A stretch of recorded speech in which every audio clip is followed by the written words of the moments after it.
Hello everyone. তো আমি যে হ্যাঙ্গিং টপগুলো অর্ডার দিয়েছি ফ্লিপকার্টে সেগুলো চলে এসেছে। তো চলো এটাকে আনবক্স করি। তো এটার দাম পড়েছে 200 টাকা মতো। তো আমার কাছে এরকম টব অলরেডি অনেক আছে, তার মধ্যে গাছ লাগানো আছে সব। তো কম পড়ে গেছে, ওই জন্য শীতের গাছ লাগানোর জন্য আবার অর্ডার দিয়েছি। তো টবগুলোর সাইজটা একটু ছোট, এর থেকে আর একটু বড় হলে বেশ ভালো হতো, কিন্তু বেশ ভালো। তো আমি অনেক কবছর ধরে ইউজ করছি এরকম টব, তো বেশ ভালোই। তো টবগুলোর কিন্তু তলায় ফুটো করা থাকে না, তো অবশ্যই গাছ লাগাতে গেলে তো টবের তলা ফুটো রাখতে করতে হয়। তো তার জন্য আমি গ্যাসে এরকম মানে প্লাস দিয়ে পেরেকটাকে গরম করে নিয়ে এইভাবে আমি মানে তলাগুলো ফুটো করে নিই, কারণ এটা প্লাস্টিকের টব, তো এমনি করা যায় না। তো তার জন্য গরম করে নিয়ে তারপরে ফুটো করতে হয় টবের তলাটা। তো হ্যাঙ্গিংয়ে গাছ লাগাতে গেলে তোমরা অবশ্যই নিতে পারো, আমি অবশ্যই রেকমেন্ড করবো এই টবগুলো।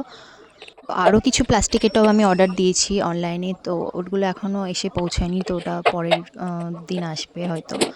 তো আবার দেখা হচ্ছে নেক্সট ভিডিওতে। Until then, by.